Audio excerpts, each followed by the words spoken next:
Assalomu alaykum, hurmatli Yangi Rabot mahalla fuqarolari.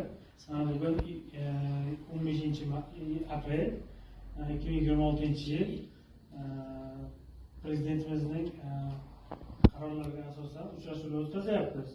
Uchrashuvlarda kimning qanaqa masalalari bo'lsa, kreditdan qanaqa anonlar bo'lsa, marhamat murojaat qilishlaringiz mumkin. Men murojaat qilsam maylimi? Mayli. Azamat aka, mana masalan 10 million, 20 millionlik kredit olmoqchiman. Nima masala bo'yicha bermoqchisizlar? Siz qanday tadbirkorlik qilmoqchisiz? Hamma yoshlar bizni yeri bor. Ekin-tekinga berasizlar? Mayli, qilib beramiz. Necha pulgacha 10 bermoqchisiz? milliongacha qilib bera olamiz. Bo'ladi. Agar bitiruvchilar bo'lsa, institut bitiruvchilari, ularga 20 milliongacha 15% dan qilib bera olamiz. Kreditini, kontraktini to'lagan nimalar-chi? Ta'lim kreditlari, u har xil ta'lim kreditlari bor. Uning uchun bankka kelib murojaat qilsalar, unga tartibli qilib beramiz. Tushunarli. Rahmat.